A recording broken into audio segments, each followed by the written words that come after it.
ইরানের সরকার বিরোধী আন্দোলনের কিন্তু মোড় অনেকটা ঘুরে গেছে।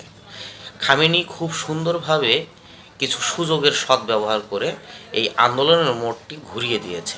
সেটি কিভাবে? আন্দোলন করার সময় আন্দোলনকারীদের মধ্যে থেকে দুই একজনকে গ্রেপ্তার করার পর তিনি প্রচার করিয়েছেন যে এরা আইডিএফের সদস্য বা মোসাদের সদস্য, মোসাদের এজেন্ট। এরা আমাদের ইরানের মধ্যে একটি অস্থিতিশীল পরিবেশ তৈরি করার জন্য ইসরায়েলের কাছ থেকে টাকা খেয়ে কাজ করছে। এটা একটি। আর সবচাইতে এই ক্ষেত্রে আরেকটি সুবিধা পেয়েছে ট্রাম্পের কাছ থেকে। ট্রাম্প হুঁশিয়ারি দিয়েছিলেন যে আন্দোলনকারীদের উপরে যেন গুলি চালানো না হয়, এবং যদি গুলি চালানো হয় তাহলে কিন্তু আমেরিকা ইরানের ক্ষেত্রে হস্তক্ষেপ করবে।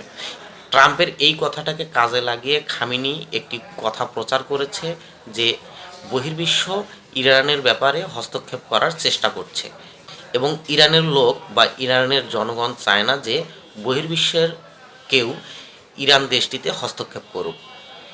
এই সাপোর্টটা নিয়ে বা এই দুটি নিউজকে কাজে লাগিয়ে খামেনি আন্দোলনের পুরো মোড়টা ঘুরিয়ে দিয়েছে। এখন অনেকেই কিন্তু খামেনির পক্ষে রাস্তাঘাটে সমাবেশ করছে।